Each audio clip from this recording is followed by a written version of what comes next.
How we doing, everybody, and welcome into Wisconsin Sports on the Go with Trage. I'm your host, Trage. It is a Sunday night. It's a good Sunday. The Packers got a big win against the 49ers. We can't complain. Badger basketball right now, they're in a dogfight with Pitt. So we're going to talk about that game when it concludes here, which should be during the show at some point, but we'll save it for last. Talk about the Badgers there. But I got Kyle with me tonight. Aaron feeling a little bit underneath the weather. Kyle's like, hey, dude, I'll come on. We'll talk about some stuff. We'll talk about Wisconsin sports. He's like, let's do it. So, Kyle, how we doing on this Sunday night?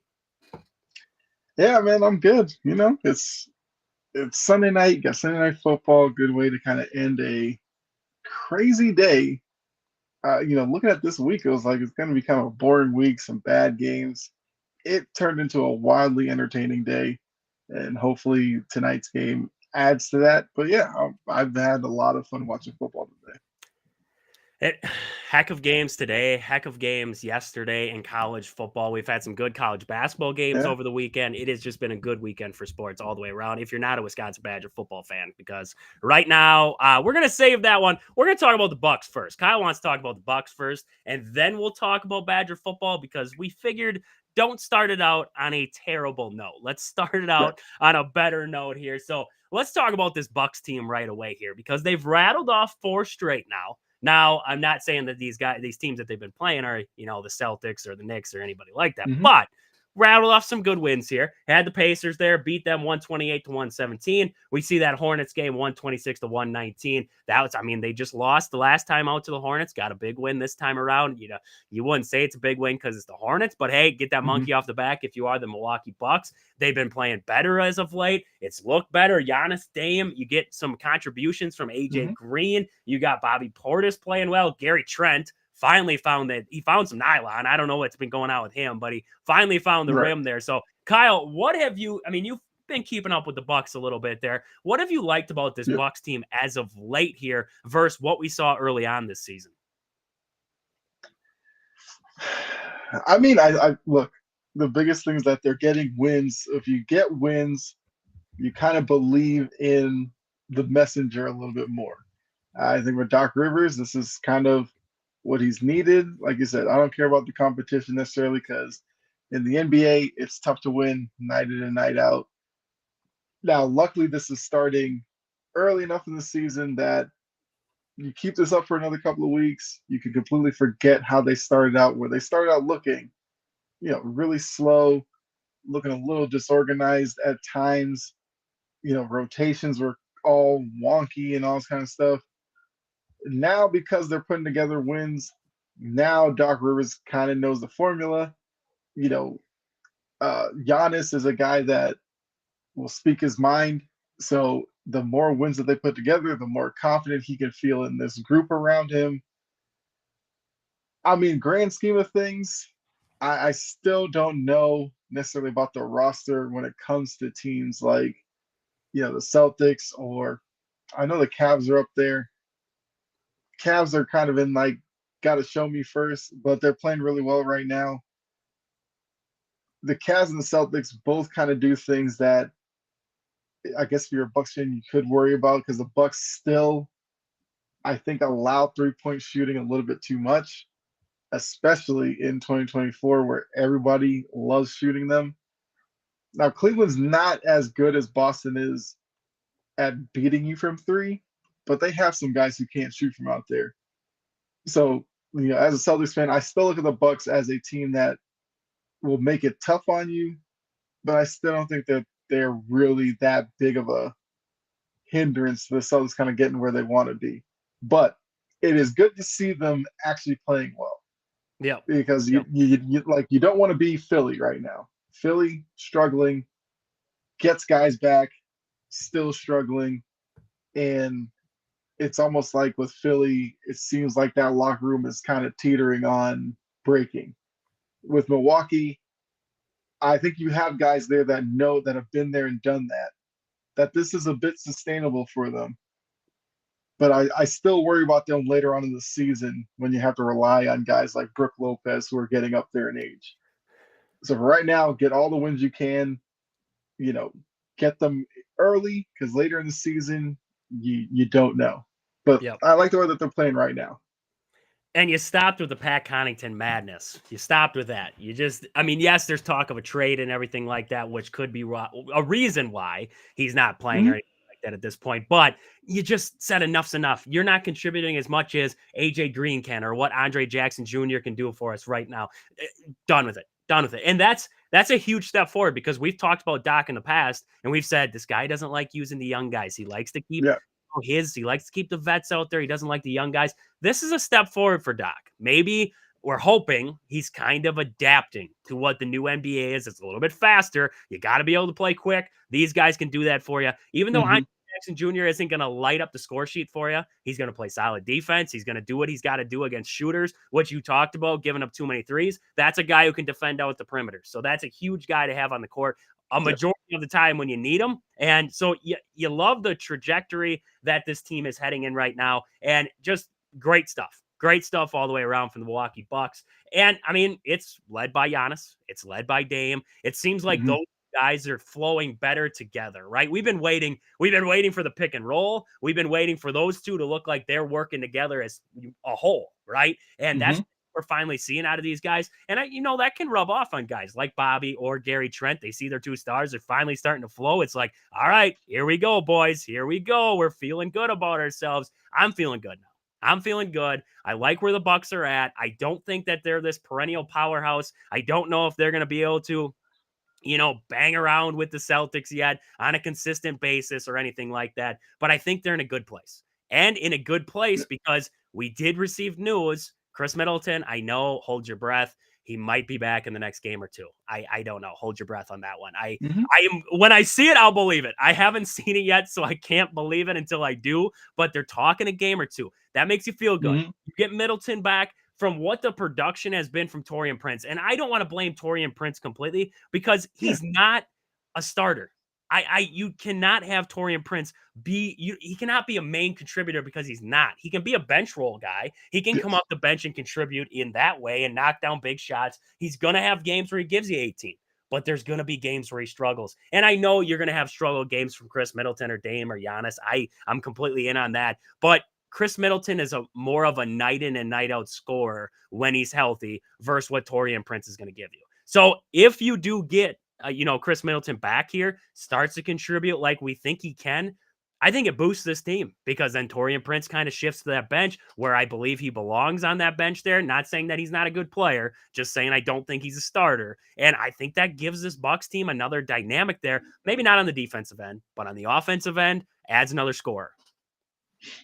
Yeah, and if we look back in another month and we'll just say like the early part of the season was Doc maybe playing Connaughton and Prince too much to give the young players some time, or he was giving them like the opportunity to keep the young players on the bench, but then eventually he was just like, I can't do this anymore. If that's what it looks like, then you can excuse the first month if that's where it ends up. And look, if Connaughton's gone or whoever, because I do think that the Bucks are a team that needs a trade or something just to get maybe one of these veteran guys out of the way so Doc isn't tempted to turn to them in a big moment. So Yep. yeah, if you are a Bucks fan, like you should like what's going on right now. Don't necessarily go overboard with where they stand in the East because luckily for them, outside of Cleveland, Boston, and Orlando, the rest of the East has kind of been in the same boat as Milwaukee, which is why when you look at the standings now, they're in fifth, but they're still a game under 500. So a lot of these teams like the Heat and Hawks, Pacers, all that have their own issues as well. So they haven't been able to distance from you. So with as bad as the start has been, you could still be a top four team in the East by season's end. If that's the case, then you take your chances. You know what I find crazy?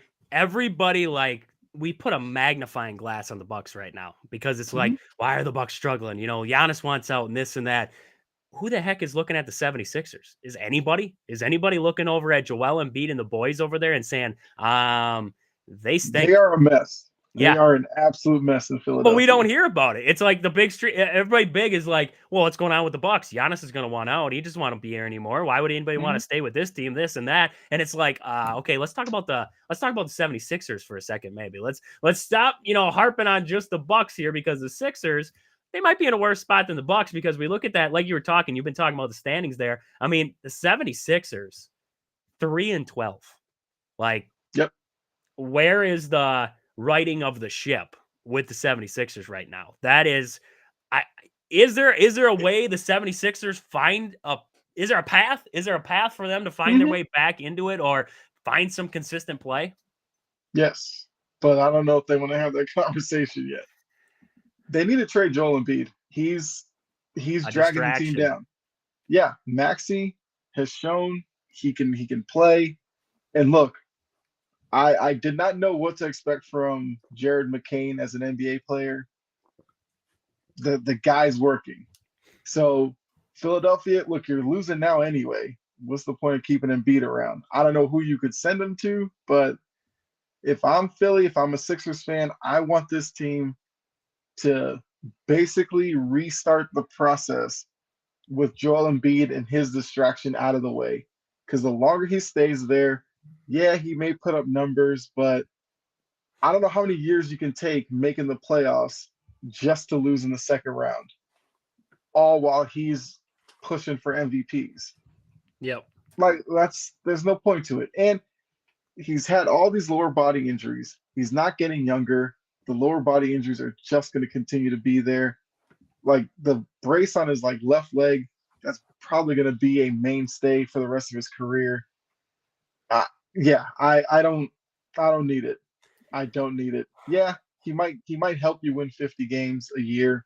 So what? If you're not going to make the Eastern Conference Finals, it's a Yep. waste. You're just Or if sitting he's there. available. Yeah, I mean his contract status and everything. I'm sure a team may take him, but yeah, between Maxi, McCain, those are two young guys I would look forward to building around. Yep. As long as Embiid's there, he's going to want to be the number one guy. He wants to be the leader. I don't think he's that great of a leader, so I would move off of him. That's the only way they're going to fix this.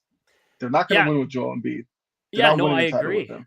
I agree. How do you justify building a roster around a guy whose availability is 4 games through the first 15? How Yeah. are you going to justify that? Tyrese Maxey, that's the guy to build around. Build around Hmm. Tyrese Maxey. Maybe you have Jared McCain, like you said, he's been fantastic. I think he's averaging 16 points a game. Fantastic. That Take is that. over the top from what you said, like you expected, what I expected. I mean, I saw him playing for Duke. He was a solid ball player. I'm Yeah. not going to deny that, but I Yeah. didn't think he'd be 16 points a game in his first season solid of a ball player. So you love what you're seeing there. Build around Tyrese Maxey. At some point, distractions become too much. They become too Hmm. much. Even for a good organization or a team full of good players, distractions do become too much for you. And I think that is where the 76ers team is heading right along with you. I completely agree with you there. So the 76ers, they're dead last in the standings right now. That's where they reside at this very moment. Cleveland still up top with that one loss. And then we see the Celtics, Magic, Knicks, Bucks. Bucks have played their way back into fifth place now in the East, which, I mean, like you said, it's been a struggle bust in the East so far. A lot of Hmm. even teams there. So, and that I think that'll even itself out, spread Yeah. some teams out in there too. So we'll see that happen. Miami Heat in that sixth spot right now, I believe they're 6-7 at this very Hmm. moment. So yeah, that tells you how that's kind of sitting. And then we see the Hawks, Pacers, Bulls, Pistons. Anybody in there kind of surprise you up to this point? Yes, because I do know that you mentioned a lot of attention on the Bucks. There are a few teams in the East that need to be talked about. I mean, the top six. Look, Miami. I think Miami needs to have a conversation about Jimmy Butler. He's a guy they need to move. I get Heat culture and everything, but I cannot stand how Jimmy Butler picks and chooses the nights he wants to play. Even within games, he'll pick and choose which quarters he wants to actually give some effort. If you're Spoelstra, if you're Miami, be done with the Jimmy Butler era. Jimmy Butler is not bringing a title to Miami. Sorry to let you know that. The Pacers. What is wrong with Tyrese Halliburton? I've seen him Yeah. a few times. The 3-point shot isn't there, and he looks like a guy who got a lot of attention last year, was feeling himself over the offseason, and maybe didn't go as hard in his preparation for this year as he normally does. And that's a problem if you're Indiana, because Indiana has their issues defensively, but the one thing that they had on teams was Halliburton's ability to speed you up, move the ball around and knock down the three. If he's not doing that, then Indiana is going to have a lot of issues this season. I think Indiana was another one of those teams that people were looking at as could make some noise. I think that stuff, especially with Halliburton playing the way that he is right now, yeah, I'm not buying into that. So 7 through 10, I mean, look, the only team in that group that I can probably say something good about, the Pistons. The Pistons look like a functioning NBA team now. In terms of wins and losses, I don't know what that means, but I think they should beat their win total from last year. So maybe you can finally look at Detroit, all the young players that they've kind of collected there. Maybe they're finally going upward in trajectory. I don't know where the end game is for them. Cade Cunningham, I like his game. He has to stay healthy. Jaden Ivey under Monty Williams couldn't see the court for whatever reason. Under JB Bickerstaff, he's back in a leading role, which is probably why you're seeing the Pistons play better right now. So this could be the year that the Pistons actually make a play in. Because it seems like the last 3 years, it's like, look out for the Pistons, then they end up as one of the worst teams in the East. I think they're actually built to be okay this year. Yeah, you love to see it. You love to see a team like that build it from the ground back up, and now starting to see it kind of produce Yeah. nowadays here. I mean, Tyrese Halliburton, do you think it is? Do you think there's something wrong, or do you think he's coming back to earth? Do you think last season was just like it was like he played over what he really is? Now, I'm not saying that he is. Maybe Tyrese Halliburton is just struggling right now. Maybe something's Yeah. going on. Like it could be. But is there I think there's a strong possibility right now that Tyrese Halliburton is just coming back down to, I mean, he's still averaging 15 a game, but maybe that's it. Maybe he is this guy. Maybe it wasn't the guy we saw the year before. I mean, is that a possibility, do you think? I mean, that's definitely a possibility. But what would scare you is he went from a decent 3-point shooter to shooting 29% this year. Yeah. That's rough. Field goal percentage, I feel like last year he was in probably like the mid 40s range. He's down to 37%. So it's either the shot selection isn't there, and that's him pressing and to try to get himself out of this slump. Because the worst thing you can do in a slump is think about that slump and just solely focus on getting out of it instead of just play team basketball, take the open shots that are there, and eventually they'll fall. Yep. So I think it's a little bit more than necessarily coming back down to earth. I just think that maybe people overrated him a bit off of last year, and we just don't know exactly what kind of player he is yet. Yep. Yeah, I could definitely see that too. I really could. I could definitely see that too. And it's tough because when you're in that slump, you want to find your way out. Look at Gary Trent with the Bucks there. But the Bucks had the ability where we shifted him to the bench. We said, hey, Doc's like, just we'll figure it out. Just we'll work through it. And look at him now. He's finding his rhythm as of late here. So you hope that continues. Maybe Tyrese Halliburton's kind of same way. You just gotta sit him down and say, okay, you're good. We're good. Let's just work through the mechanics. His mechanics suck. So that shot still gets to me every time I watch him shoot. But hey, it works, right? It got to the NBA. Mm-hmm. I can't yell at anybody who made it to the NBA with that shot there. So Yeah. I mean, we'll see. We'll see what happens with this Eastern Conference. The Western Conference, Golden State. Golden State Yes. 12-4 right now, top of the league there. And then we see the Thunder, they're 12-4 too. And then we see the Rockets 12-6, Lakers, they're sitting at 10-6 right now, Clippers 11-7, Nuggets 9-6. Now we see the Grizzlies, Suns, Mavs, and Spurs to round it out there in that top 10. I would say it's surprising how well Golden State, they are just, it's like Klay Thompson left, Buddy Hield came in, and it's like they didn't skip a beat. It's like they just kept it on cooking. And I mean, you like that for Golden State there. Oklahoma City, I mean, I like OKC. I think they got a Hmm. lot of great youth on that team, and they're building towards something fantastic. Is there a team in there that surprises you where they're at, or is it kind of almost what you expected, or what are you seeing right now in the West? I mean, look, the Rockets being third in the West right now is surprising, even though a lot of people thought last year was the year that they could have done kind of a jump like this. But I think Houston is kind of showing you that, you get young players, let them develop together. Because they got to a point where they had too many young pieces, but last season they traded off some of them away. And now you kind of know the young core that they're going to build with. They surrounded that with your Fred Van Vliet, even though I'm not the biggest Van Vliet guy, but he works for them in Houston.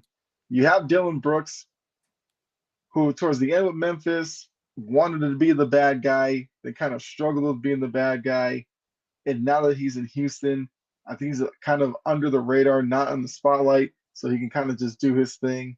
They just seem to have like a really good mix of players that I do think that it is sustainable with them for much of the season. I don't know if they're going to stay at three because I do think with also a young group comes pressure when you're getting in past Christmas, you're getting into the new year, and you have these big name teams like the Lakers behind you, the Nuggets, who they still have Jokic. The pieces around Jokic, I don't know if I'm willing to buy into yet, but they're still there. I am surprised by the Clippers. I thought the Clippers were going to be terrible this year, and they still could end up that way. But I mean, you lose Paul, you lose Paul George, Kawhi Leonard. Good luck figuring out when that guy is going to play again. And it was like, oh, we're going to go with James Harden and these other guys. It's working for them right now. I do think they would need Kawhi to come back soon. I don't expect James Harden to lead a group for 82 games and lead them into winning basketball. That's kind of where I'm at with them. Or expect Kawhi Leonard to come back soon. He's like worse than Chris Middleton for when we're going to see Yeah. Kawhi Leonard again. But yeah, I mean the problem is with Kawhi, we kind of knew this was happening. Like he had bad knees at San Diego State. There was talks when he got drafted about arthritis in his knee. So it was only bound to get to here. Like it's at the point now where you're thinking, how many more years does Kawhi even have as an NBA player? Because eventually he's going to wake up one day, look at his knees, and go, I can't do 82 games. I can't do that. I can't even do 40 games. Are I you sure might as he's well not just hang at it that up. point already? I feel like He he's might at be. that point. I just, Kawhi's man, an odd guy, so I would not doubt that he's not sitting there right now. Like Kawhi's the type who would probably get up on a random Saturday and you'll just see on ESPN Kawhi Leonard retired, and you'll be like, huh? And you'll be like, yeah, it kind of fits Kawhi. I can see that. yeah, But that's true. That is true. look, hey, Steve Ballmer is one of the fun owners in the league. You know he's loving this right now. They have the new arena. They changed their brand to break off from the Lakers. So right now, you kind of like what you're seeing. I don't know. Out of the teams in the top six, they're the one I'm worried about the most with their standing. I think everybody else ahead of them, you're okay with. I mean, the Lakers, Anthony Davis is going to be what leads them this year, the same as last year and kind of the last couple of years, even though LeBron gets a lot of the attention. I've said it since the bubble title. Anthony Davis is the most important player to the Lakers' success. And when they win, it's usually Anthony Davis with like 30 points, like 16 rebounds, 4 blocks. He's giving you like 6, 7 assists. Like he's doing all of that. when they lose are the games where he gives you like 16 points, 10 rebounds. And that's not enough with this Lakers group if they're going to win deep into the season. And then Golden State, clearly Klay Thompson was holding them back. By moving on from Klay Thompson, you get more athletic on the wing, which I think was a big deal for Golden State. And this is what you get. You're getting, like, they play really good defense now. Not to say that they weren't good defensively with Klay, but Klay was kind of a guy you could target because his lateral movement just wasn't there anymore. So now you take him out of the equation. It's like Moses Moody and these guys who are young, athletic wings. You are seeing them. This is like Steve Kerr basketball to a T. You're feisty on defense, and you got Steph Curry. Look, you have Steph Curry, you're going to be a potent offense. So, shout out to them. A lot of people wanted to see the demise of the Warriors. It looks like it might have lasted for only 1 year because they're kind of back to where they were before. Just winning basketball games. That's what they do. Yeah. Steph Curry knows how to win. We know that. Yep. And they got something to prove this year. He wants to prove it. That's the feeling, right? He just wants to prove it without Klay. With this team now, I can still do it. I can do it at a high level. I can't wait to see this finish out. This has been a good first month of the NBA. I can't wait to see the rest of it once we get to Christmas break, all that kind of stuff, see what's going on there. So good stuff there in the NBA. But Kyle, let's just get to the craptastic portion of the day. Let's just get to it. Let's just get through it. We're gonna get to it, and then we're gonna get over it, and then we're gonna move on because Badgers men's basketball just pulled off a late win against Pitt. They came back, they survived, they won. Great stuff. So we're gonna get to that later, though. We want to end the show on a good topic because we want to get to this crap topic first because we really don't want to talk about it, but we got to today here. The Badgers football. You know, Kyle, it's the little things in life, right? It's the little things in life that you look forward to. And this was a game I was looking forward to it. I was like, all right, we're going to see Badgers go to Nebraska. They're going to play they just came off of a close loss to Oregon. We talked about it in the preview show. We said, this team, they got to come with the juice. They got to come with the energy. This is a team in Nebraska who has struggled this year. Same with Wisconsin. It's going to be about who comes out motivated to win this football game. 44-25, and don't even look at the 25 on that scoreboard for Wisconsin because that was garbage. That was garbage touchdowns. Game's already over. We're just putting touchdowns on the board at this point here. I don't know what, it almost, I'm not on the team. I'm not a part of Wisconsin football. I'm not on the team, but you know what? I'm a fan. And as a fan, I was embarrassed watching that football game.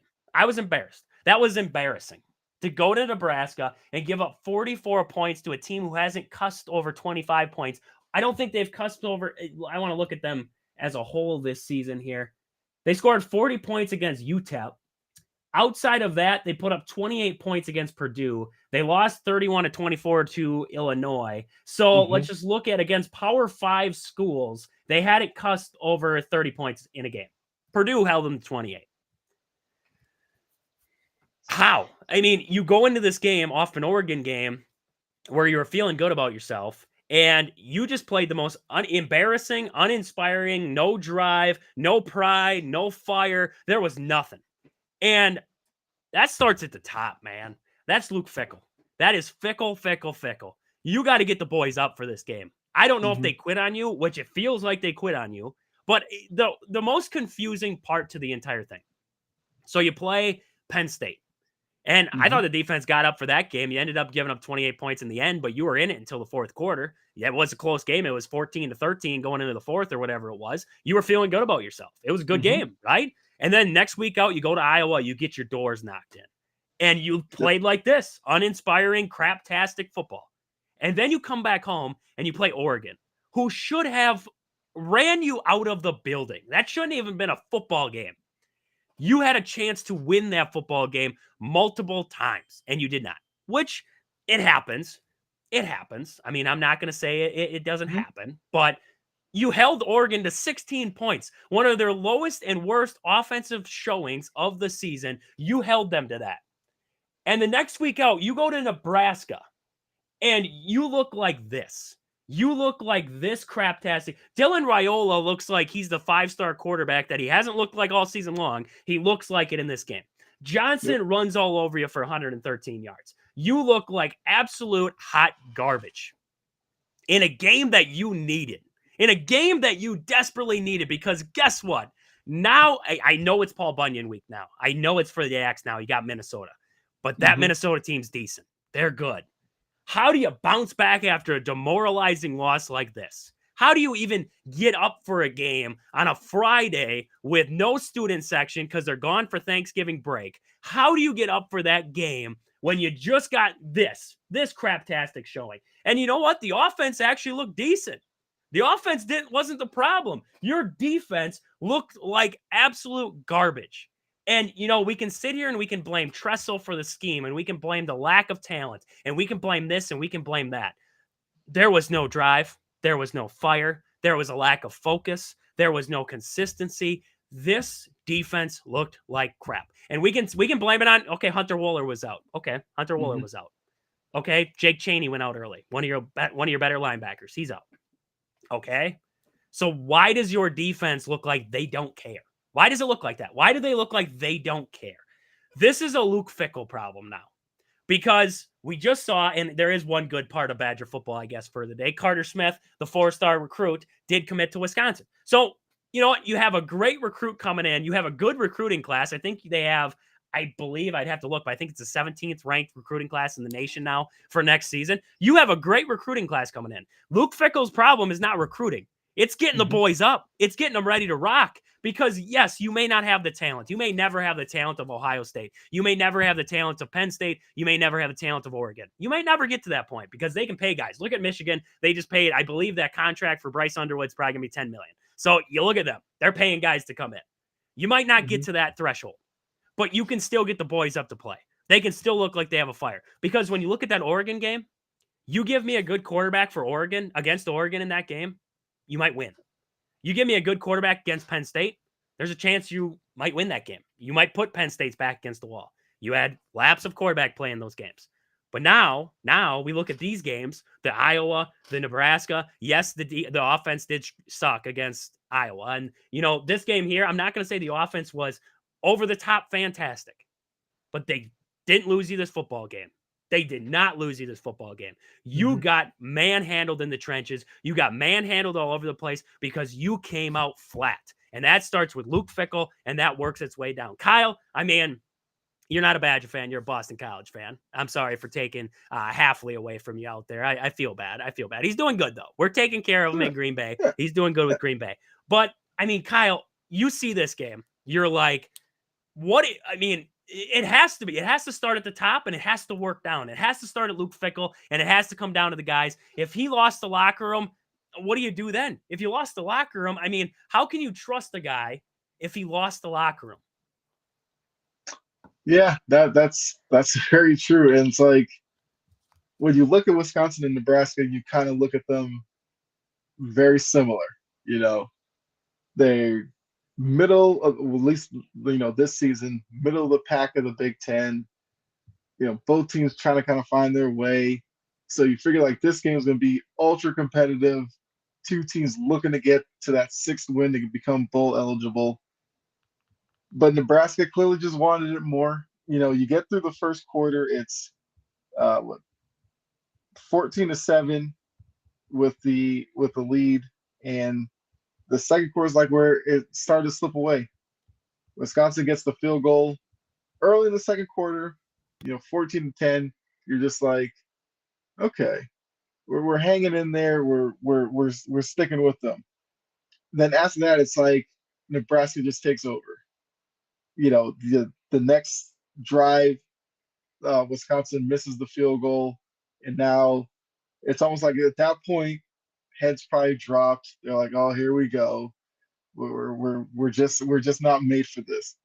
Nebraska goes on a 10-play drive, scores a touchdown. You get the ball, you fumble, turnover. Nebraska a couple of plays, kick a field goal, then you end the half. So now you've gone to the half.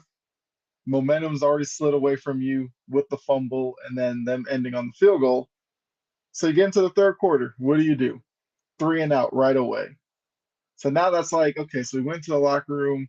I guess Fickell didn't really coach them up that much. They came out kind of the same way. Okay, you punt. Now your defense can pick you up. Nebraska goes on a 9-play drive leading to a field goal. So now it's like, okay, now we're in dire straits. It's 27-10. Like, we need a drive here. You go down, you turn over it on downs. So once again, had an opportunity there to try to change momentum. Yeah, you just give more to Nebraska, and then what does Nebraska do? They go 74 yards, 7 plays, get a touchdown. Now it's 34-10. It's gotten away from you. Wisconsin gets a touchdown back, 34-17. You're like, okay, maybe we're hanging on. It's 17. It's 3-possession game where we're going into the fourth soon. Turn right around, give up an 11-play drive to Nebraska that ends in a field goal. So it's bad enough you gave up points, but you gave up an 11-play drive, which that's just demoralizing for you defensively. And they take, 5.5 minutes off the clock. Now you're into the fourth quarter. You start with the ball. You get a touchdown. 37-25. You're now within 12. It is right there for you. Turn around and give up a 10-play drive with a touchdown to Nebraska. So there were opportunities there for them to make a play offensively, come up with a stop defensively, and they weren't able to do it. And that just speaks to a team that maybe has lost a lot of belief in themselves, has lost a lot of confidence. I mean, Nebraska had 29 first downs, while Wisconsin had like 15, 2-1 there. That speaks to Nebraska on their scoring drives, getting 10, 9, 10, 11 play drives. When you sustain that consistently over the course of the game, offensively, you feel like you have to get quick hitters to combat that. And when you do that, that's when you get the fumbles, the turnover on downs when you're trying to go for it because now you're behind the 8 ball and stuff like that. So, look, Wisconsin's got one more shot for bowl eligibility. If you're Luke Fickell, you're looking at this group and you go, if you guys care, you show up, get that 6th win. Let's go to a bowl game. Let's get a 7th win. But let's show we have some fight to end it. If Fickell has completely lost the locker room, don't expect them to show up against Minnesota and actually want to play, because they'll look at it as, okay, we beat them, we go 6-6 to play a bowl game that nobody's going to care about. We're not in the playoff. We're not anything like that. You know, let's call it a day. Let's call it a year. Some of us will graduate. Some will move on to the NFL. The rest of us, we'll start again next year. We'll try again next year. Maybe without Fickell, maybe with him, but now you're like a gut check level. Let's see who's really in this for the long haul. Like you're stuck in the foxhole. Everything's coming at you. Who's fighting out of that and pushing forward at this point? Oh, I think you're muted. I'm muted on the mic there. I'm sorry. No, you're good. I got one on the text in line here. They sent a tweet that they saw there, and I want to read the tweet because this absolutely, pardon my language here, pisses me off. This pisses me off to no end. Yes, the Badgers season has been disappointing, but those wanting Fickell out need to chill. He's working with Chris' last 2 classes, which were horrible, and a bunch of okay transfers in order to even field a team. His first class, good one, mind you, are freshmen this year. So that was the tweet there from Not Bob Kozlowski is the guy's name there. I believe that's on Twitter. You know what? Okay. Yes. The first year. Yep. The second year. You want to talk about talent-wise? Sure. We can talk about talent-wise. Talent-wise, we can talk about that. You tell me. Explain this one to me there, Not Bob. How you get the boys up to play against Oregon there with no talent at all in Paul Chryst recruiting classes. How you get them up to play in that game. But when you play against Nebraska, it's the most uninspiring football game I think I've ever seen out of Wisconsin football in my entire life. And I'm only 23 years old. So don't get me wrong. 24. I think I'm 24. Yeah, I'm 24 now. Okay. Geez, I'm getting old over here. But you tell me, Okay, yes, I agree. The talent's not there. I agree. I think partially the defensive scheme doesn't work because you don't have the talent there. You're not creating pressure. You look in this game, no sacks for the Badgers, no tackles for losses for the Badgers. Okay, the talent's not there. That's great. But then how do you put a performance like they did against Oregon together for the defense? How do you do that? Explain that one to me. Because if you want to boil this down to Paul Chryst, what is this? Because the game against Oregon, if we want to pull stat to stat here, we could say that this team played 1,000 times better against one of the best offenses in the country than they did against one of the worst offenses in the country. So that's BS. Stop the blaming of Paul Chryst. I'm done with that. I'm done with the blame. We're going to go into next year, and I guarantee you there's still going to be people out there saying, oh, well, it's still Paul Chryst's fault. It's still Paul Chryst's fault. Shut up. Done with that. Done with that. This quarterback room is not Paul Chryst's quarterback room. You brought these guys in. Braden Locke was a transfer in. You brought Tyler Van Dyke in. You brought Tanner Mordecai in. Yes, both of them got hurt. You're playing with both years playing with Braden Locke, who wasn't actually this day one starter. So, yes, I'll give you a pass for that. But all these quarterbacks are your quarterbacks. Your running back, Tyree Walker, that's Luke Fickell's transfer he brought in. He's been fantastic. I'm not complaining about him, but he's been fantastic. You know who's been a very good wide receiver for the Badgers? Outside of Vinny Anthony and Bryson Green, who they did bring in the transfer portal. Mind you, that was Luke Fickell. Trek Kikahuna. Do you know who recruited Trek Kikahuna? Paul Chryst. I don't know. He brought in a good guy. I can't believe it. He brought in a good guy. We can sit here and we can nitpick what Paul Chryst did, but guess what? Get over it. Paul Chryst is gone. This is Luke Fickell's team now. This is Luke Fickell's uninspired, unmotivated, craptastic performance that we just saw on this football field. So we can sit here and you can, I'm sick of seeing the tweets. I'm sick of seeing people blame Paul Chryst for this crap. This is crap, okay? You take away... You cannot tell me that Nebraska is that much more talented than Wisconsin. They aren't. They do not have that much more talent. Yes, at the quarterback position, Dylan Raiola was a 5-star quarterback coming in. Yes, he should be better. He hasn't played good this year. Hasn't played good at all up until this game. So all of a sudden, you're telling me that Matt Rhule was just like, shit, I know what's wrong with Dylan Raiola. I'm going to fix it tonight. I'm going to fix it here against the Badgers. Explain that one to me. Explain that. How do you hang around with Penn State? How do you hang around with Oregon? How do you hang with, they didn't really hang with Alabama, but they played decent against Alabama to start, played decent against USC. Yes, they won their crap games that they were supposed to win, but explain that one to me. Someone out there. How can you sit here and tell me it's Paul Chryst's fault every single day? Because I'm sick of that. Yes, the talent level might be because of Paul Chryst. Yes, I can agree with that.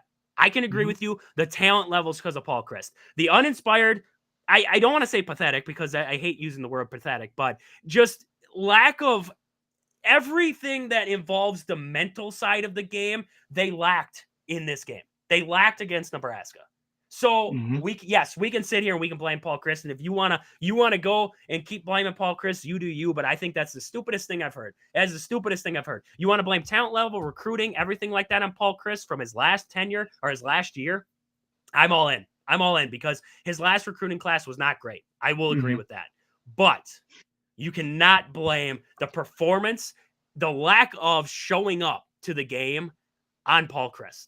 Unless if he's secretly somehow still in the locker room. You cannot blame it on him there. This is Luke Fickell's problem now. It starts with him. It works down to the guys here. We got to see we got to see it against Minnesota. We have to. I don't think Luke Fickell gets fired. I don't. I'm not going to sit here and say Luke Fickell gets fired. I think that his recruiting class that he's bringing in is fantastic. You got Carter Smith, you got Jalen Williams, two guys that you decommitted from Michigan. They're now coming to you. You got a couple of good. I was looking at the list before of guys they have coming in, and they have some. I just lost my list there. They have some decent recruits coming in on the defensive side of the football coming in next year. I believe Mason Poza. Linebacker, 4-star coming in there. Hardy Watts, outside linebacker. You got Jalen Williams, a defensive lineman. You got Jameer Scott, cornerback. I mean, you go through his list, an edge rusher there, and Nicholas Clayton. He's a 4-star. You have some decent recruits coming in. But this is my thing. You can recruit all day long. You can recruit till you're got everybody in the world. but can you get them up for the game? Can you get them ready for the game? I thought, honestly, they tell me all the time how Dan Lanning is such a great coach on getting his boys ready for the game, and he gets them fired up, and he does. He does.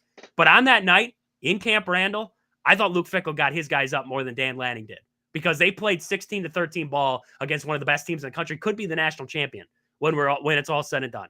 So what changed within a week? How did you have such a and it's a demoralizing loss. Like, you get so close to beating the number one team in the country and you fall short. It sucks. It does. But you got to get back up and you got to move forward. And that starts with Luke Fickell and it transfers down to the rest of the guys. So we'll see here. We'll see what they show us against Minnesota.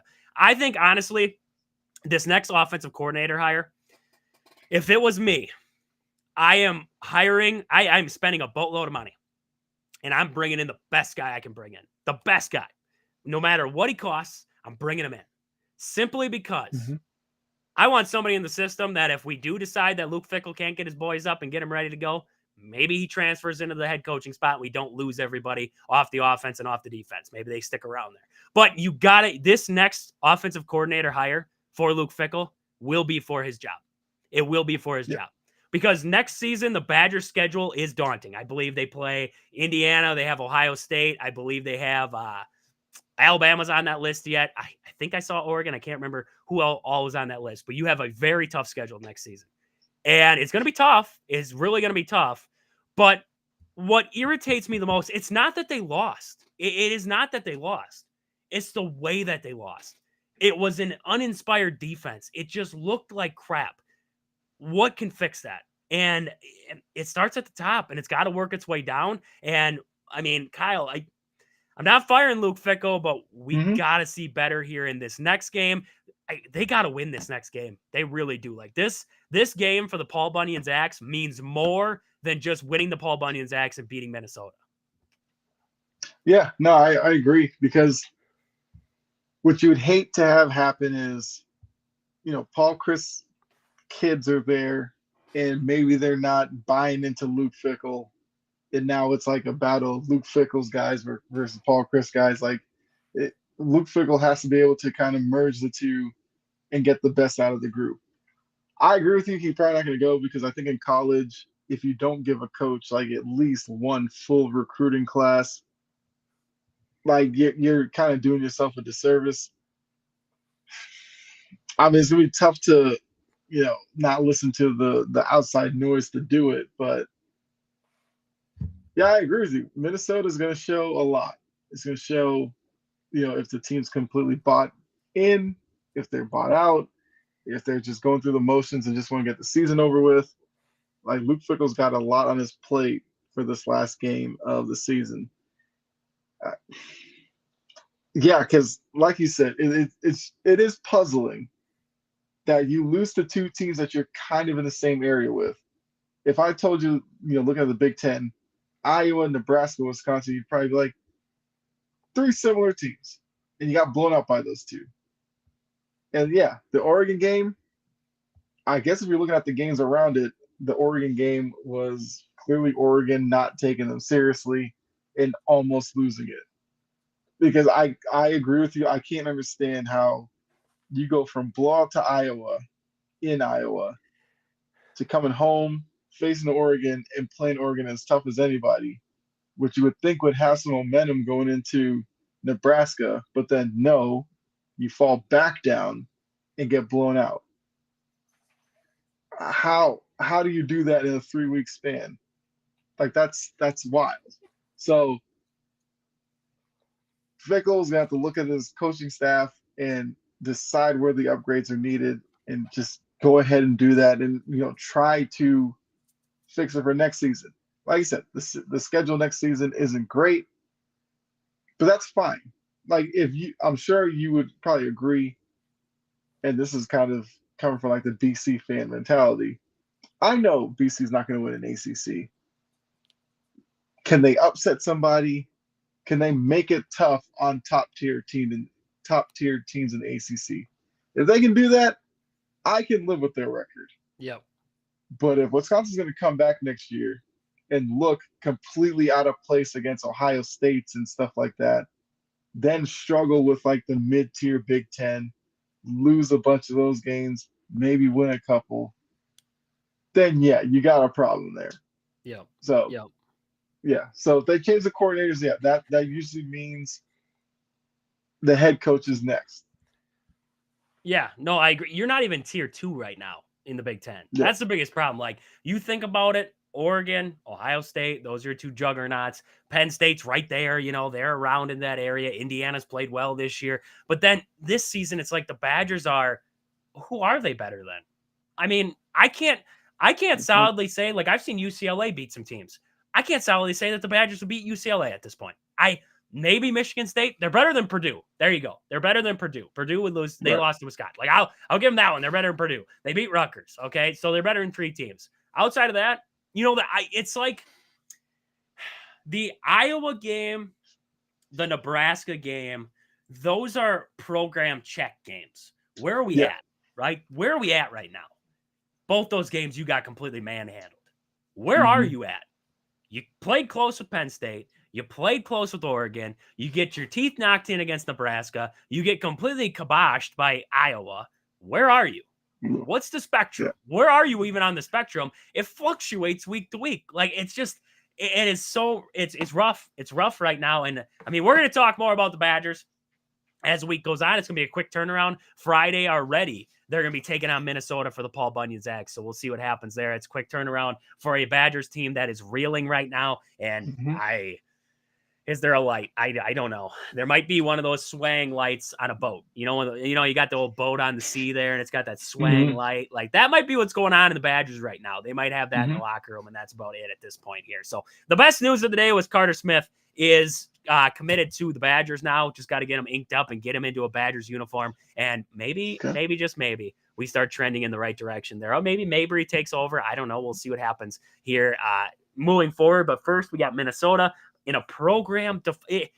Vince Beagle tweeted it out on Twitter there. He said it's a program-defining game for the Badgers. Their 22 straight bowl consecutive streak is on the line against Minnesota. So we'll see. We'll see what happens there. But we'll talk more about them on Wednesday here on the show. But quick, Kyle, let's look over at the rest of the college football slate from this last weekend. We're running a little bit long today, but I want to get to it all tonight here. So Indiana gets completely just ran over by Ohio State. I mean, a punt. Yeah, the punt mistake you have. I mean, it was just mistake after mistake for Indiana on this one that led to that loss there. Texas got the win against Kentucky. Penn State snuck it out against Minnesota, 26-25. Notre Dame completely wrecked Army. I was really hoping for Army to pull off the upset. They get wrecked. Alabama goes down to Oklahoma. Boomer Sooner there, 24-3 in that one. We see Florida pull off the upset against Ole Miss, 24-17. Georgia played Massachusetts. Nobody even cares about that game there. Tennessee played UTEP. Nobody cares. Boise State stays alive in their chase for the college football playoff, but barely against Wyoming, 17-13. Arizona State with a big upset over not a big upset, but a big win against BYU there, 28-23 in that one.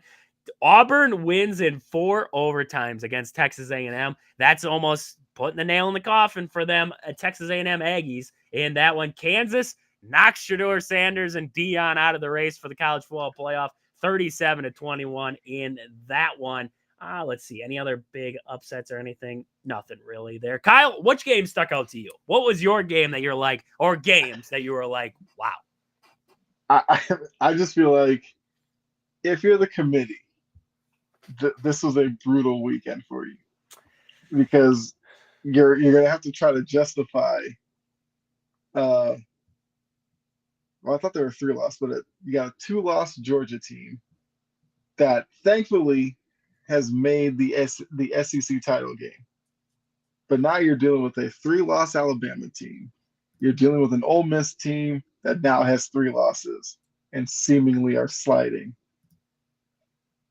Those are some powerhouse names that you were hoping when the season started that they were going to be in the playoff. Jake, I just saw like Saquon Barkley went down. That was kind of crazy, but the Alabama game, I did not think a 1 win, because Oklahoma was a 1-5 in the SEC. If you did not know their records and just watched that game, you would have thought Oklahoma was a legit contender for the SEC.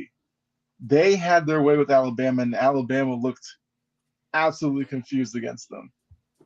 Milroe had a rough performance, but yeah, I was shocked that Oklahoma had only had one SEC win looking at that. Like their quarterback had some like Baker Mayfield into him where he's hammering it up with the crowd when they're winning. I was just like, okay. But that was probably the most surprising. I mean, to be honest with you, I was kind of prepared for Georgia to kind of be out of it, but the fact that it made the SEC title game gives them hope because you can already tell if they beat Texas in that game, they're probably going to get in. But yeah, the next playoff ranking is going to be very interesting to see where they slot some of these teams. Like Indiana lost, I get it, but they should still be in the equation. And that also kind of goes back to Wisconsin, the fact that Indiana's built up their program to where they are, while Wisconsin's kind of stuck in neutral trying to figure things out. That has to kill you as a Wisconsin fan. Yep. Because there's so many years, like Indiana was at the bottom, you're just like, Indiana, you're a basketball school. Well, apparently not anymore. Now they got some football players coming through there. But yeah, because even going into the weekend, Ole Miss was 9th, Georgia was 10, Tennessee was 11. You mentioned Colorado. Everybody was jumping aboard the Colorado train. They just got whooped by Kansas, of all teams. And for some reason, Kansas has picked this time of the season to play their best football because they now have won 3 straight against ranked opponents. So good luck trying to figure out who Kansas is, but they did to Colorado what a lot of teams are doing to Colorado earlier. Be more physical than them, and you'll win. That's all Kansas showed. Kansas ran the ball for like 200-something yards. I thought it was fascinating to see Kansas take down Colorado, who had all of this hype behind them finally. I think to a lot of people it was, with all the talking that Deion and them do, they were 16th in the country. They're right on the cusp of being a playoff team. They're going against a bad Kansas group. If they beat Kansas, the committee was going to do all they could to get them up into the top 12. But now they're out of it because now they have 3 losses. So for the committee, all these big name schools that you were hoping to get into the initial 12-team playoff have kind of eliminated themselves. And now you're going to get kind of the feel-good stories. SMU makes the ACC title game in their first year in the ACC. Shout out to them because I feel like a couple of weeks ago we were talking about the ACC, how many teams they could get in. I think they legitimately get 2 now. Yep. SMU and Clemson should be in the playoff.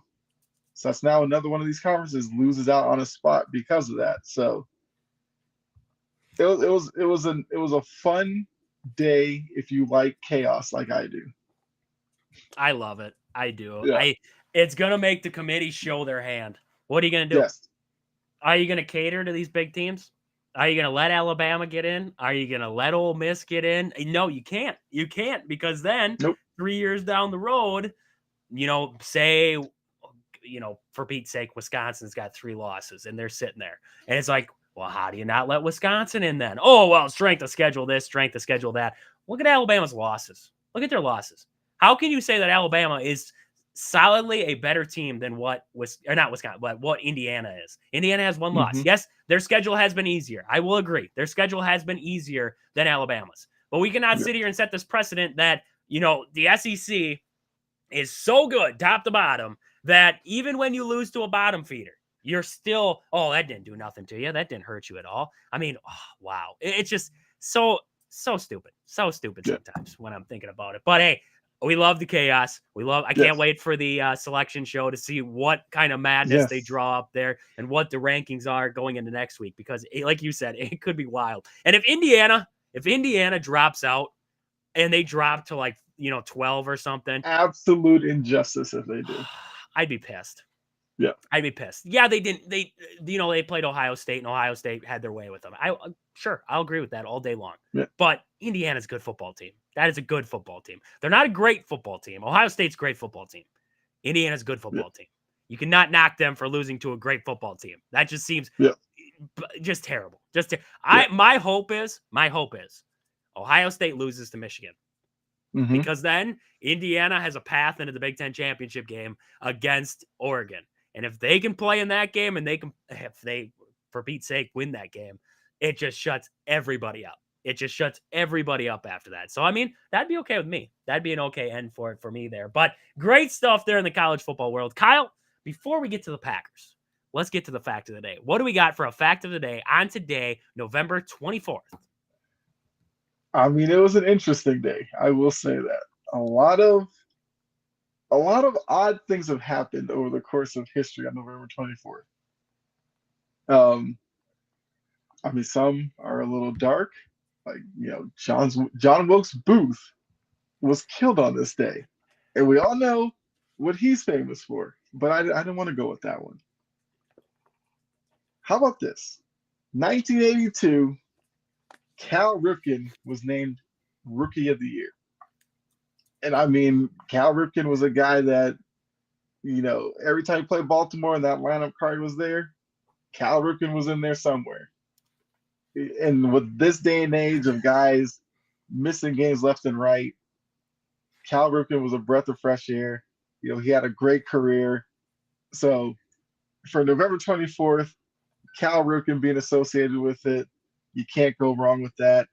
I mean, I had a secondary one that was like, Gangnam Style was like born on this day in 2012. Oh, yeah. And we remember when that happened, it swept the nation. So, you got to show that one love as well. I mean, was the most viewed video on YouTube with 808 million views.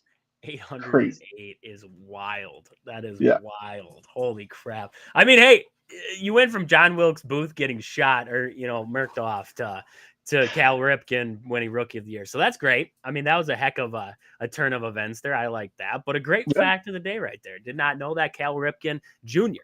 was named. Yes. Cal Ripken Jr.? Oh, is it Junior? That's a good point. Yes.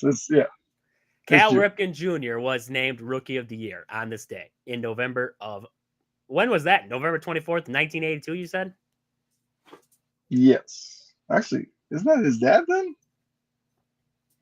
I don't know, man. You got it up in front of you. How am I supposed to know? Yes. It's just Cal Ripken, not Junior. Cal Ripken. There we go. Cal Ripken, November 24th on this day. He showed us that the Ripken bloodline was going to bring forth greatness. Was going to ball out. Ball out and give us some real men playing the game of football. Or the game of football. I'm talking about football. I'm thinking football, game of baseball. Game of baseball there. So, Aaron, let's get to the Packers. Or not Aaron, Kyle. Goodness gracious. It's getting to that time. I'm losing my mind over here. Wowza there. You look like Aaron. You just look like Aaron. I don't know what it is. You just look like Aaron. It's your eyes. It's your eyes. That was an Aaron kind of fact. John Wilkes Booth. That's what did it. That's what did. It's your eyes. Your eyes. You and Aaron have the same eyes. That's what it is. I just looked at your eyes. I was like, there we go. Aaron. That's Aaron over there. Let's get to the Packers before we get too deep down a rabbit hole. All right.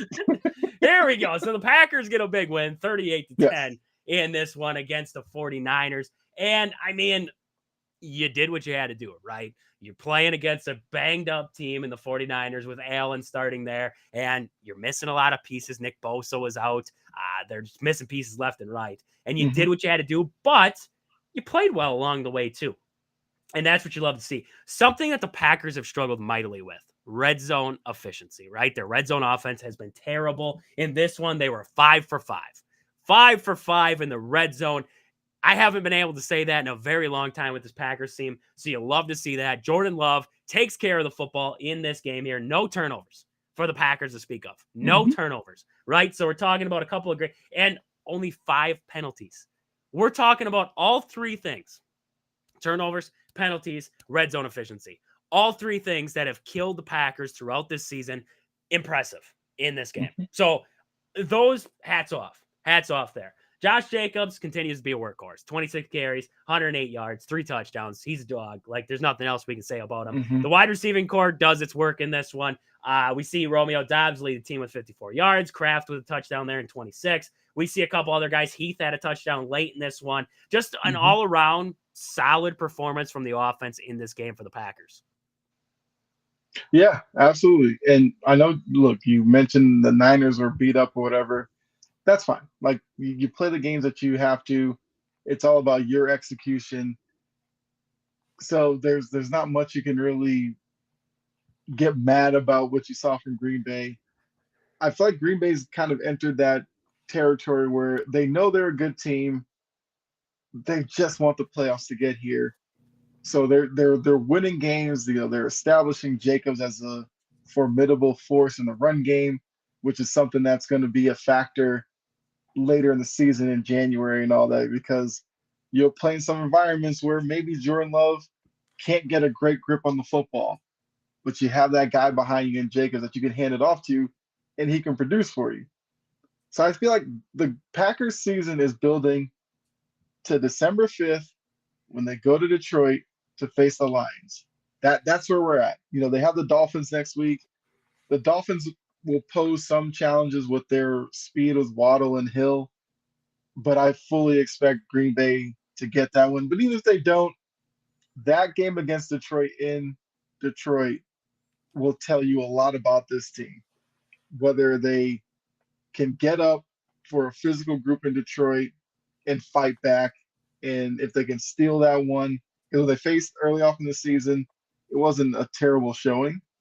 They kind of held Detroit in check. They just weren't able to do enough offensively against that Lions defense. So they played Detroit tough. Now they got to be looking at this game in a couple of weeks as a chance to get revenge for early in the season. And look, they're 8-3. You beat Miami. You're 9-3 going into that game. The division would still be in the balance for you.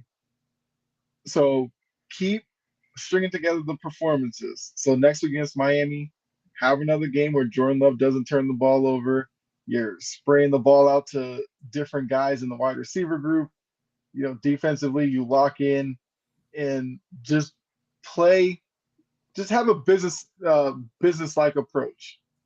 Get in against Miami, do your work, so you get on to Detroit, because that's shaping up to be must-see TV in 2 weeks when those two collide. So I liked what I saw from Green Bay today. I've always been a believer that they will have a say in how the NFC plays out. That's just what they showed me today. Agreed, 100%. And there's no love lost between them and the Lions right now. They are going to. It's going to be Amon-Ra doesn't like the Packers, and the Packers don't like Amon-Ra. So I can't wait for that matchup there. But I agree. I mean, this was a good performance, right? There's still things you look at, right? The defense getting pressure on the quarterback. There's still little things that you're going to look at from this game that you want to see them improve on, but you're getting takeaways. You're still producing takeaways. Xavier McKinney with another interception. He's got 7. He's tied for the league lead. You love to see that there.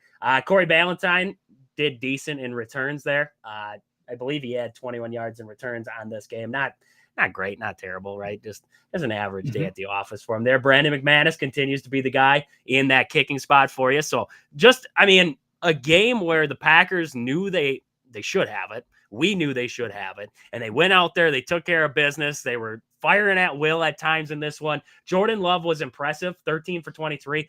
Not overly impressive, right? 13 for 23 is not great. A lot of those missed throws late in that first half. He had a couple where he was trying to gun it down the field. Christian Watson drops a wide open catch that he would have had for a touchdown there.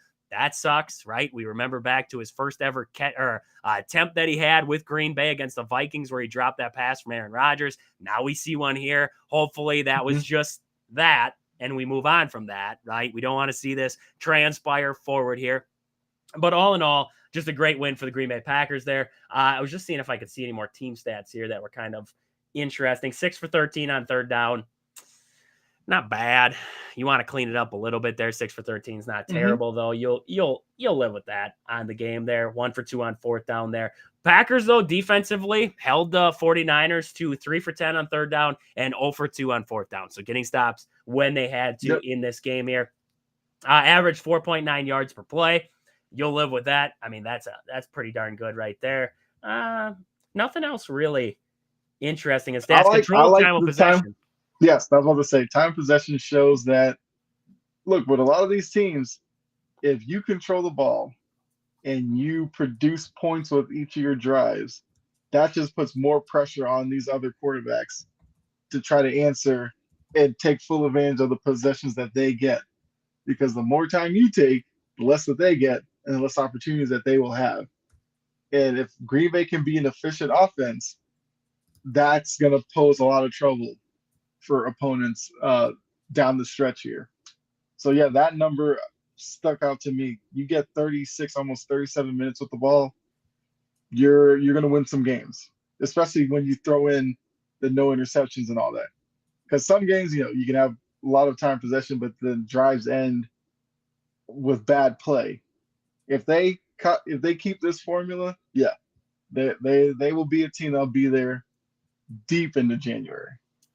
Yeah, 100%. And I mean, you look at this team, we chalked it up early. We said 5 for 5 on in the red zone, something that they were sucked at. They improved on in this one. You can't, I mean, that's what you love. That's what you love. Mm-hmm. And you had Jordan Love slinging touchdowns along with Josh Jacobs on the ground running for Yeah. touchdowns. I mean, what more can you ask for, right? The Yeah. offense was it was like I was trying to think of the word I'm trying to use there. Complimentary, working both ways there between the run game and the pass. They were getting both things going. I thought the play calling was better in this game. Mm-hmm. We talked about Matt LaFleur's play calling after last week's game. It was kind of suspect. Now we lead into this one. We're like, okay, I was not opposed to the play calling in this one. Yes, the end around still doesn't work, and there's still some motion plays that don't work at all, right? Because Mm-hmm. defenses sniff them out. But I mean, all in all, a great performance by the Green Bay Packers, and we move on from this one. So Packers get the big win, 38-10. We'll talk once the PFF grades come out from this one. We'll talk about the PFF grades, what we saw out of the Packers in this one on Wednesday on the show. They don't have the grades out yet, so we'll get into that on Wednesday here. But Aaron, I almost said Aaron again. Right? I'm sorry. I'm sorry for It's that. all right. It's all right. Let's talk Badger basketball because we're getting close here to the end of the show. We'll talk Badger basketball here. They get the win against Pitt today here. That was a wow game. I'm going to give it a wow game because the Badgers started out just terrible. Once again, they got themselves into a hole early in this one. They were digging themselves back, and we talked about it early on this season. We said, hey, this Badger team, they get into these games where against Holy Cross or against a couple of these other lesser teams there. Tickle in my throat there. Against some of these lesser teams, and they dig themselves in these holes and they find their way back. And we said, what's going to happen when they face a good team? Can they find their way back? Can they claw their way back into it? The answer to that one, yes, Pitt is not a Duke team. They're not a North Carolina team. They're not a, top of the ACC, but this Pitt team could be the third best team in the ACC this year. They could be a great team. And Wisconsin fought their way back. They played good defense down the stretch, got to the free throw line.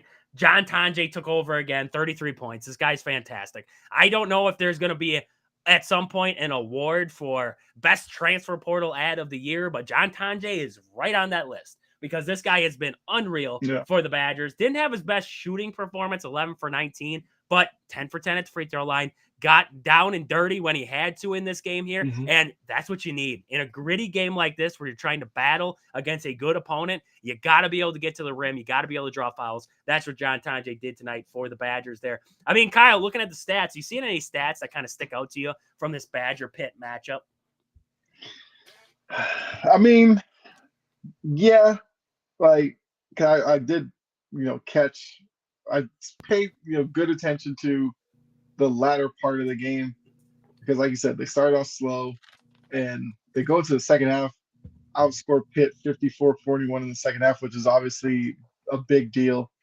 But I just liked just digging in late, getting rebounds, getting key rebounds, both offensively and defensively, because there were a couple of plays where had some misses on offense and you had guys down low getting putbacks. Stuff like that in a game that's close make all the difference. Because if you're Pitt, you're going up against a ranked Wisconsin team. You think you have a chance to steal one. You give up a second chance point. That kills your momentum. And defensively, like you said, they locked in late. Pitt was taking some contested shots, difficult shots in the lane.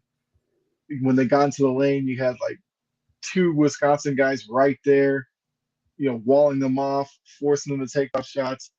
Stuff like that late in the game is what I pay attention to because that translates throughout the season. I feel like in terms of the stats, the big ones I'm looking at, I mean, the 3-point shooting, once again, 5 for 20. You don't like it.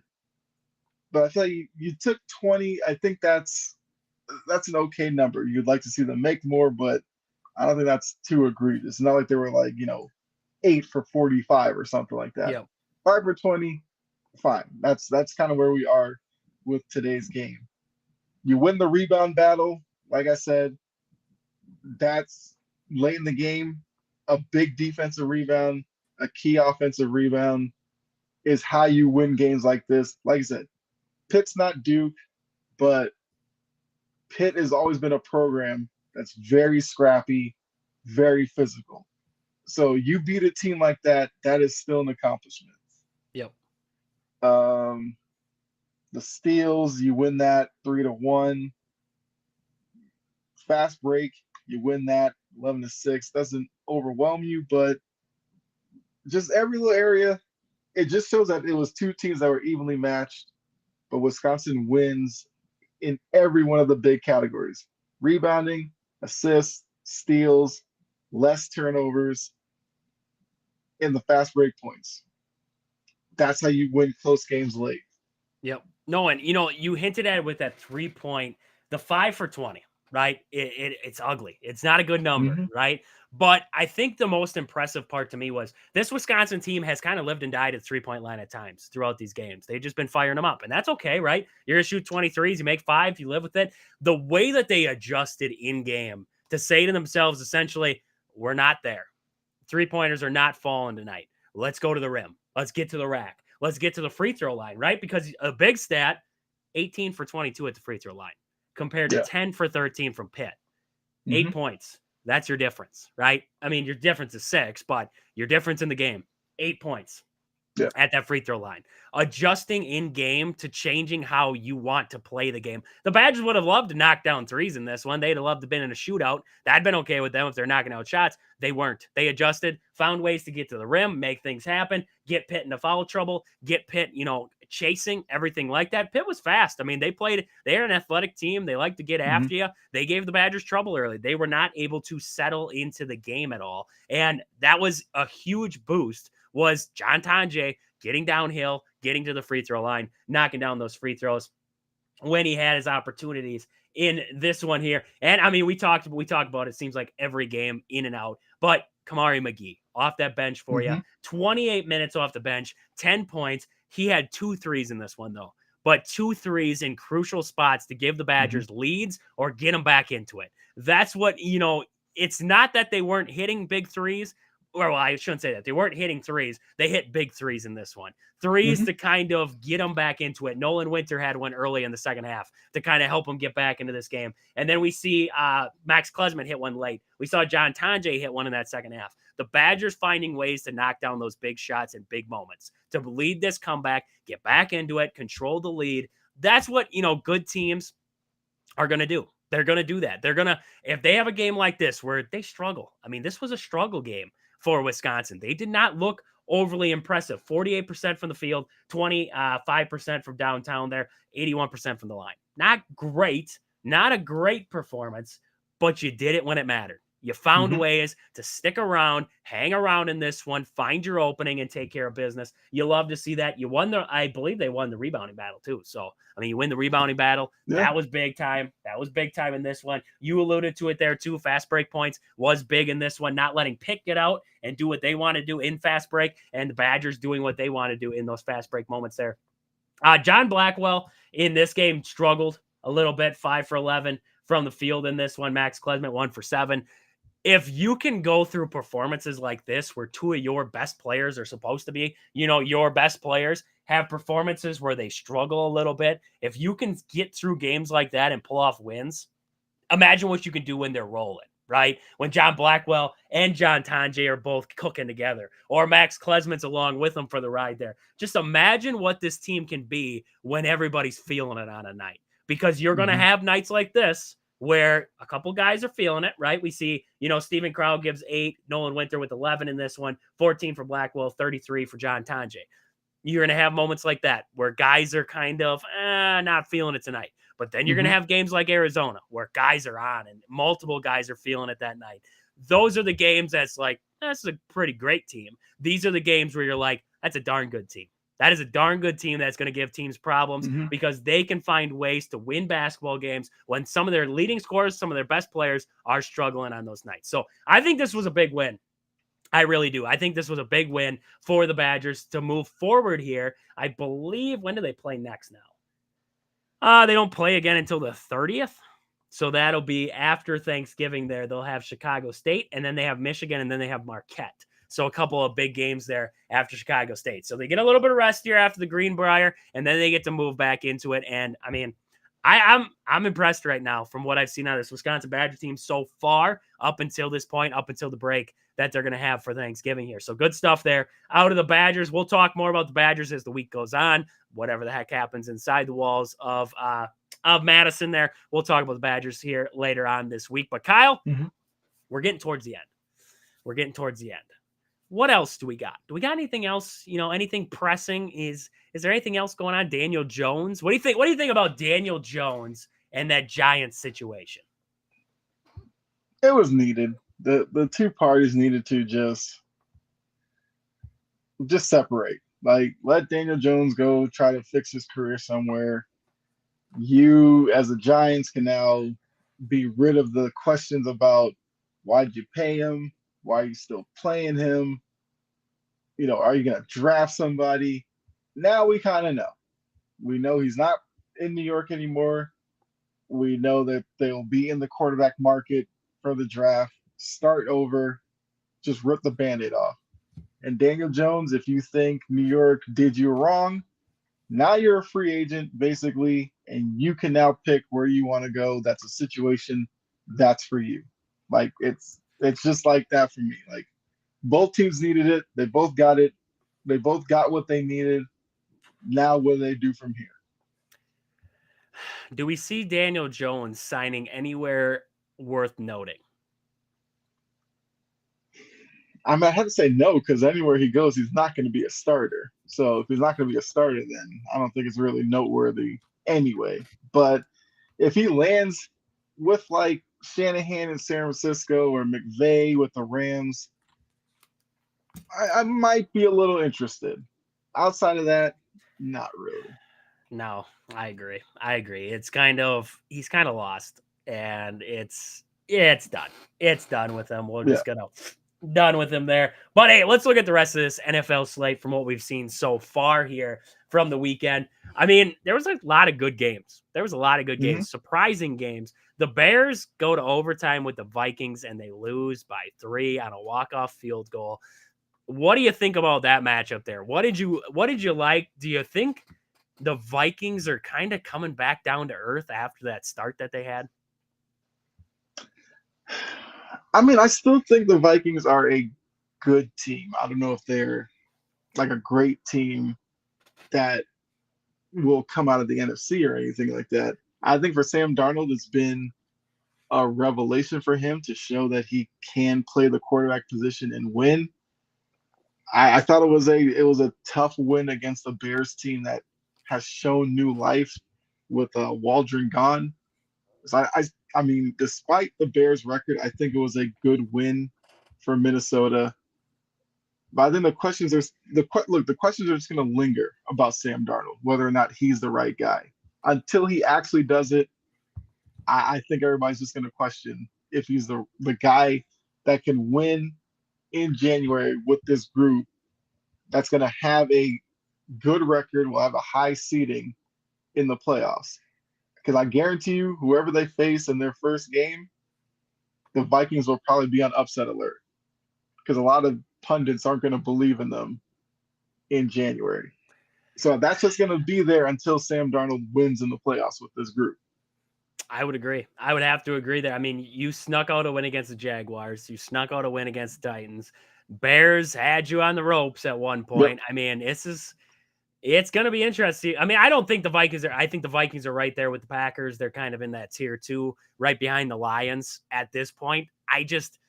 Who has the higher ceiling? I mean, that's where you really think, who has the higher ceiling? Is it Sam Darnold and the Vikings, or is it Jordan Love and the Packers? Yeah, it's got to be Jordan Love and the Packers. Yeah.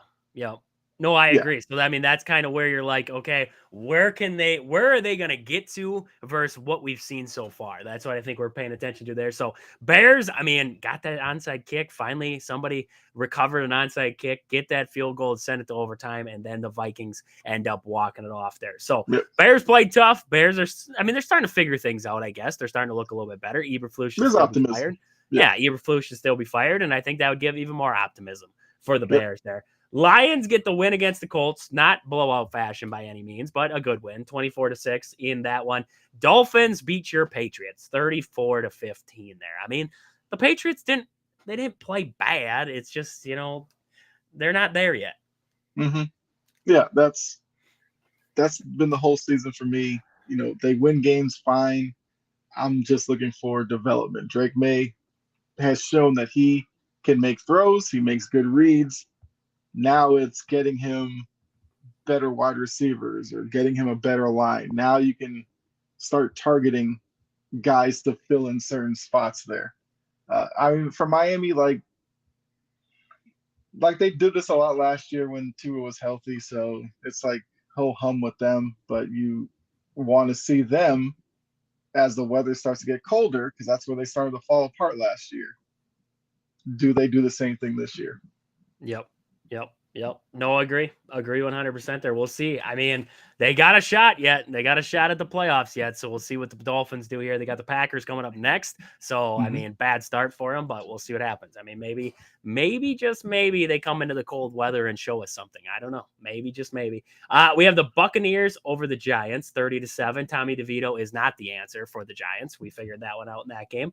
Commanders lose to the Cowboys. There's life in Jerry world at this point here, 34-26 there. Chiefs with the sneaking out win against the Panthers, 30-27. Titans get the win over the Texans. Did not see that one coming, 32-27 in that one. Broncos over the Raiders, 29-19. And then we see the Seahawks beat up on the Cardinals there, 16-6 in that one. We're watching the Monday night game between the Giants and the Rams, or not Giants.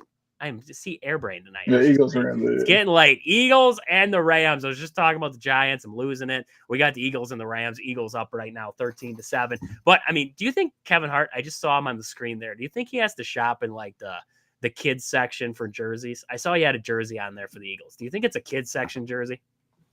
Yeah, it's definitely like a boys medium he's wearing. If he wears a sweatshirt underneath. If he does wear a sweatshirt underneath, then it's a boys medium. Yeah, but hey, no way he got that from the men's section. Not a chance. They special order him one. There's a special order for a Kevin Hart jersey there. But any surprising games, or what was your surprising game, I guess, or games of the weekend there? No, the Tennessee one was definitely a surprise. I thought that Will Levis put together another good performance. I thought the defense did well, and it just makes me ask more questions about Houston and whether or not they're really built to win big games in this league. They're too up and down for me. It seems like they're too reliant on Joe Mixon. Like if Joe Mixon runs well, they play well. If he doesn't, it's a struggle. And that's even with having Tank Dell and Nico Collins back in the lineup. Maybe for Nico Collins, it's taking him a little bit to get going. I don't know. But on paper, Houston should be better than they are. And today just showed why they are so frustrating to watch. Yeah. But I got to give Tennessee all the credit in the world. They balled out today. I would agree. I would agree. And you look at, I mean, we were just talking about it on snap counts there over on Integrity Sports Network before this year. But I mean, Seahawks get the win over the Cardinals. They're 6-5. The Cardinals are 6-5. We could see the Los Angeles Rams move to 6-5 if they win this game against the Eagles. So now you got a 3-way tie up on top of the NFC West. Does not include the 49ers, who are 5-6, but they're still not out of the hunt. They're still right there in that race for the NFC West. I mean, that's what do you think? Give me your bold prediction for the NFC West? Do the 49ers find their way back into it? Do the Rams win it? Is it the Jekyll and Hyde Cardinals? Is it the pesky Seahawks that never seem to go away? Who is your NFC champ? Who are you thinking at this moment? Man, that's tough. You could like make a case for any one of them. If I'm sitting here right now and I look at roster to roster, I would probably. I like the Seahawks offense. I like their wide receiver group. This is like true. Their very underrated wide receiver group. Yeah, that along with Kenneth Walker and Charbonnet. I feel like the Seahawks might actually get this done. They look like the best team like the first 4 weeks, completely fell off. And now that they're back on top, I might go Seahawks as my bold prediction. Like I find myself rooting for the Cardinals to get it done, only because like a lot of people have had fun at the expense of Kyler Murray. But I would love to see, the Cardinals win the division. I would love to see Kyler Murray kind of beat the whole Call of Duty thing and the whole clause in his contract about the playbook and stuff like that. If he leads that team to a division title, all that kind of goes away. Yeah, I'm kind of rooting for that, but I'll say Seattle. I just like their skill positions to the point that they will pull out some more wins late in the season here and win the division. I like Seattle, but I like the Rams for some reason. I just got the Matthew Stafford, Puka Nacua, Cup. Talk about wide receivers. I mean, they got some talent. The defense finally started to come along a little bit on that defensive front. I'm going to take the Rams. I don't know what do you think the division winner, if you had to guess a number of wins, just guess a number of wins they're going to get to win the division, what would your number be? I think it's 9. 9? Yeah. I think that's like an NFC South. That's like NFC South kind of division right there. And you look at the teams in this. I mean, you're talking about the Seattle Seahawks, the 49ers, and the Rams. And you look at some of the guys on those teams, and you're like, 9 or 10. Like, I'd be like 10. 10 is going to win this division. And it's just like, wow, that's crazy to see what has happened. I mean, you talk about the Rams, they were just in the Super Bowl how many years ago? I mean, it's not that long ago. And then you talk about the 49ers, they were just there last season. And I know injuries happen. You lose guys. That's going to kind of derail a season and everything like that. But holy crap, the way that, I mean, the NFC North is here. And then you got, I don't even know. And then, I mean, the rest of the divisions are like, like maybe the NFC East with, the Commanders. Who knows about them at this point? And the Eagles, like you could say, I don't even know. Like it's the NFC North, and then it's everybody else at this point here. So I mean, wow, just wow there. My pick for surprising game. I don't know. Cowboys Commanders 34-26. That was a surprise. That was a surprise there. Did not expect Cooper Rush to play the game that he did. He played well. Jaden Daniels didn't play bad. I thought he played well in this game, but missed extra point, ruins it for you. Turnovers, penalties, everything in between. The Commanders lose to the Cowboys. Jerry World is just lit up again. They can't wait. Super Bowl. They're Super Bowl bound. 4-7 right now. They still got a shot. That's what they're telling me. Right. They still got a shot. Somehow, some way, they're going to find their way into the mix. But I'm going to give you there's a bold question. Bold question. We're at the midway point, right? Thanksgiving is what Tom Brady tells me is the time of year you either know who you are or you don't know who you are at this point. Kyle, give me your Super Bowl prediction on this day. On November 24th of 2024 at 8:49 p.m. Central Time, what is your NFL Super Bowl championship prediction? You don't have to give me the champion. Just give me who's there. Okay. I mean, a few weeks ago, I said Lions in the NFC. I'll hold to that, even though I do know that they will have a tough time getting there. The AFC is wide open. I mean, yes, Kansas City has built for this, and this is kind of what they did last year. They kind of disappointed up until like the last 4 weeks, and then they turned it on. They probably do that again this year, but I'm gonna go different because look, winning 3 in a row, that's a lot of games, and that's tough. Part of me thinks, as weird as it is, the Steelers. I'll go Steelers Lions. And to be honest with you, I think that would be an interesting matchup if we did get that one. That'd be awesome. That'd be 2 great defenses going at each other. That'd be awesome. That'd be an awesome game. Wow. I hate to pick against my Packers. I really do. I hate to pick against my Packers. I'm just going to do my bold take because I can on November 24th, 8:50 p.m. here Central Time, 9:50 Eastern, and who cares what it is on the Pacific Coast? I don't care. I don't care enough to figure out the time difference there. I think it's like 7. Is it 3 hours? I think it's like 6:50. I think it's like 6:50. Yeah. It sounds like I was thinking 5:50, but you might be right. I don't even know. I don't know. Who cares? Who cares? Those Pacific people who are listening no, you're right right. now can figure it out. It's 6:50 out there. It's 6:50. Yeah. I got to pull up that big. They have a big screen where you can pull up all the times of the world. I should pull that up and see what time it is in Hong Kong right now, so they all know too. But I am gonna take. I'm just gonna do it just because I can, and just because it's a bold take. Give me the Packers in the Super Bowl. Give me the Packers. Give me the Chiefs. Packers, Chiefs. Wow.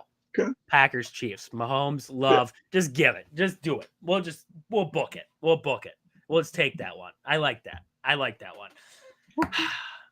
I will say, it could. If Houston got their stuff together, Packers, Texans would make a fun Super Bowl. It would. It really, I wish. I really do. You know what, honestly, coming off of last season, going into this one, that was the Super Bowl I wanted. I wanted Houston and Packers. Like, that would be a dynamite matchup. The Texans, they have a lot wrong. The Packers have to get out of their own way to go to the Super Bowl. They have to just figure out, like we talked about today, the red zone efficiency, the pre-snap penalties, the turnovers, the little things, control them. They could find their way into a mix of teams that could potentially be there. So, I mean, it's going to be an exciting finish. I really do think. I mean, we're talking about the NFC West is wild. There's a lot of wild division races still going on, like Steelers and Ravens. That's going to be a dogfight till the end. The AFC West, I mean, yeah, it's going to be the Chiefs. But what do the Broncos do? What do the Chargers do? We're going to wait and see. It should be a great time here. But, Kyle, that's about all we got. That's about all we got for the day. We're just over the hour 30 mark. I mean, that's okay. We get a little bit long. That's okay here. Great show today. Badgers got the big win against Pitt. Badger football, we're going to talk about it on Wednesday more when we're calm. We got to talk about it when we're calm so we can calmly come to our conclusion of what we think. Packers, big win against the 49ers. We'll talk more about the Packers and their PFF grades and everything like that come Wednesday here on the show. So, with that, for Kyle and myself, this has been Wisconsin Sports on the Go with Trage. Thank you all for tuning in. We'll catch you guys back here on Wednesday. But until then, see ya.